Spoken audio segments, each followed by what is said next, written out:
All right, so get this. We're diving into data centers in space. Yeah, in space. You sent in this article from MIT Technology Review. Should we be moving data centers to space? Yeah. And it got us thinking, you know what, this sounds like sci-fi, but what if it actually happened? Yeah, it does sound like something straight out of a movie. Right. But, several companies are already working on this. And to really understand why we need to start with the environmental impact of data centers. Oh, yeah, for sure. I mean, I know they use a lot of energy, but how bad is it really? Well, right now, data centers use about 1% of global electricity. And that number is projected to double by 2030. Wow. So that's a huge energy demand and a big contributor to carbon emissions. So the thinking is if we can move them off Earth, put them in space, get them off the grid. Yeah, essentially, yes. Okay. Space offers some pretty appealing advantages, like unlimited solar energy for one. Oh, yeah, that's a good point. Plus, the vacuum of space provides natural cooling. Oh, that's interesting. So you wouldn't need any of those power-hungry cooling systems we use on Earth. And then as a bonus, your data would be safe from any earthly disasters. That's a really good point. No more worrying about earthquakes or floods taking out your servers, but who is actually working on this? I mean, it still sounds pretty theoretical to me. It's more than just theory at this point. Okay. Lonestar Holdings, for example, actually launched a small device to the moon to test data storage. Wait, they sent something to the moon for data storage? They did. Wow. And they have even bigger plans. They want to create a commercial data storage service using a network of satellites at the Earth-Moon Lagrange point L1. Okay. It's a spot where the gravitational forces between Earth and the moon kind of create a stable parking spot in space. So they're not messing around. Are there other companies looking at this? Definitely. Axiom Space is looking at building data centers on the International Space Station, and Starcloud is developing its own space-based data infrastructure. Even NASA is exploring the possibilities. It's becoming a real race to space for data. Okay, now I'm intrigued, but let's be realistic for a minute. Space is a pretty harsh environment. How do you even build and maintain a data center up there? You're absolutely right. It's a huge challenge for one thing. You need to protect those servers from radiation and extreme temperatures. Yeah, I can imagine a standard server rack wouldn't last very long out there. Not a chance. They're developing new shielding materials that can withstand radiation and solar flares. Oh, wow. We're talking about advanced composites and layered shielding that can deflect or absorb harmful radiation without adding too much weight. So it has to be tough but lightweight enough to launch. What about temperature control? That's where passive cooling systems come in. They're designed to take advantage of the vacuum of space where heat dissipates much more efficiently. No need for those giant energy-guzzling cooling fans we see in data centers on Earth. That makes sense, but what about all the space junk floating around out there? One stray bolt could take out a whole server farm. Space debris is a real concern, and companies are tackling it from a couple of angles. First, they're choosing orbits in areas known for lower debris density. So picking a good neighborhood, so to speak. Exactly. And they're also developing autonomous systems that can actually detect and even dodge potential collisions. Oh, wow. It's like a self-driving system, but for a whole satellite full of servers. All right, that's impressive. But I have to imagine the costs are astronomical. You're hitting on one of the biggest obstacles right now. Launch costs are a major factor, and they impact the overall price tag of building and operating a space data center. So is this something that only governments and huge corporations can afford right now? Right now, that's largely the case. But the space industry is evolving rapidly. Okay. Reusable rockets are becoming more common, and as that technology progresses, we should see launch costs decrease. So you're saying it could be like air travel? You know, it used to be only for the wealthy, but now it's accessible to a lot more people? Exactly. That's a very real possibility. Okay. And some companies like Lonestar are already confident they can offer competitive data storage services even with current launch costs. They're betting that the unique benefits security sustainability, no risk of natural disasters, will be worth the price for some clients. Okay, I see their point, but hold on. I thought rocket launches were bad for the environment. Isn't that just shifting the pollution problem from Earth to space? That's a legitimate concern, and it's something that anyone advocating for space data centers needs to address. Yes, rocket launches do have an environmental impact, but the long-term sustainability of operating in space with free solar energy and natural cooling could potentially offset those initial launch emissions. So it's a bit of a balancing act, weighing the short-term impact of getting the equipment up there against the potential long-term benefits. Precisely. It's not a simple equation, and it raises a lot of questions about the bigger picture of space exploration and how we utilize its resources. That's a great point. It's not just about the technology itself, but also the ethics and responsibility of expanding our footprint in space.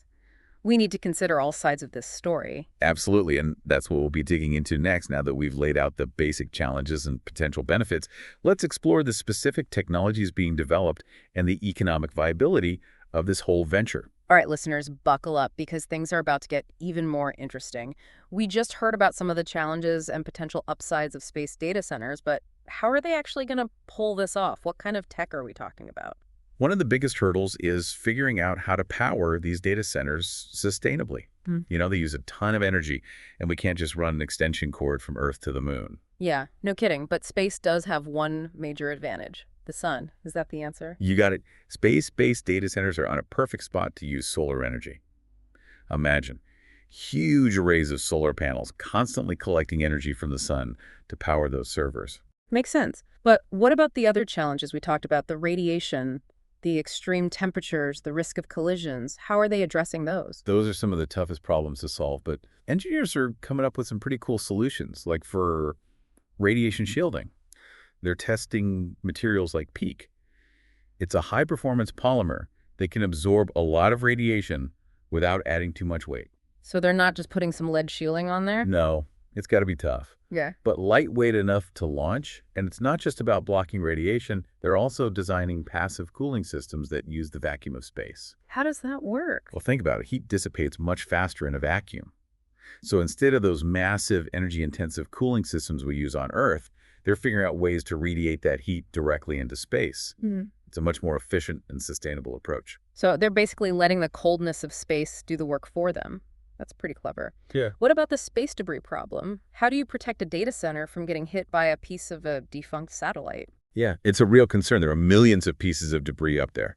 Okay. One approach is to put data centers in less congested orbital regions like the Molniya orbit, which has less debris. So choosing a safer neighborhood, so to speak. Exactly. But they're not just relying on location.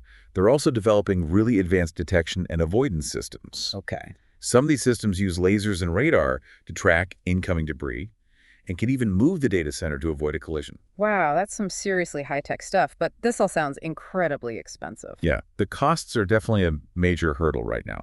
Launching all that stuff into space is expensive. Launching a single kilogram of payload can cost thousands of dollars. So even if the technology works, is it even economically feasible? Could space data storage ever be affordable for everyday businesses or people? That's the question everyone's asking right now.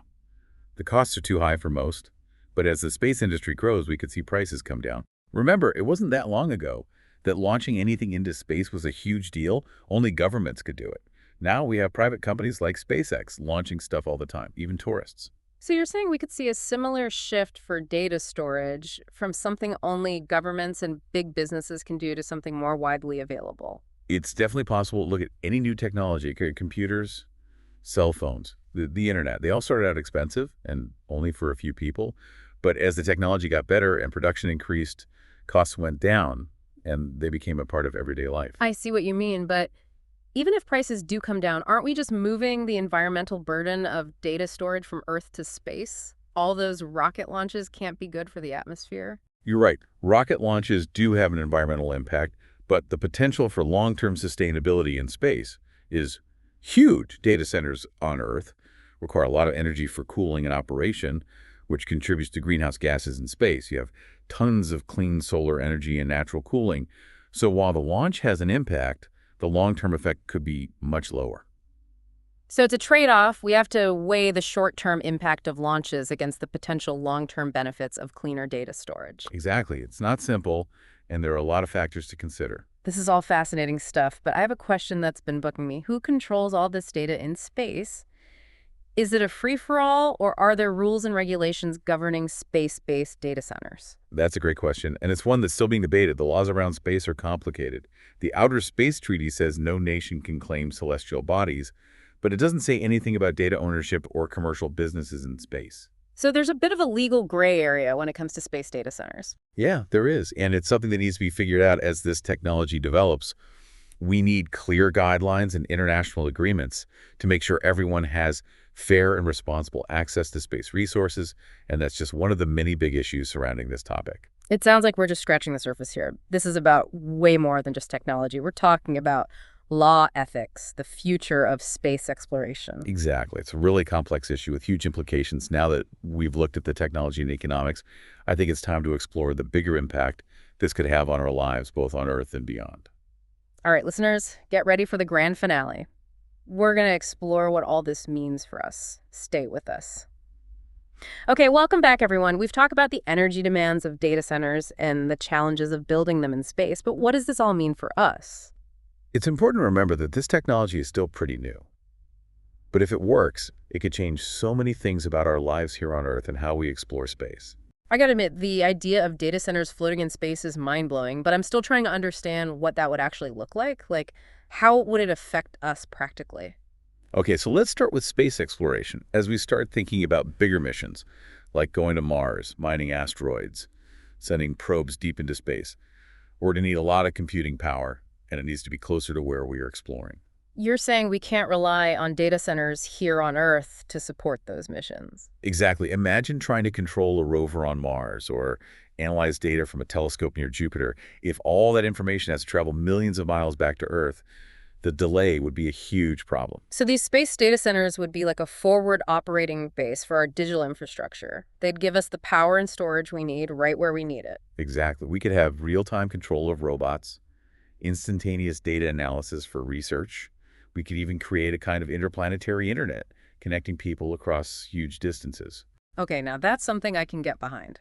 But let's come back to Earth for a minute. Besides space exploration, how could this technology impact our lives here?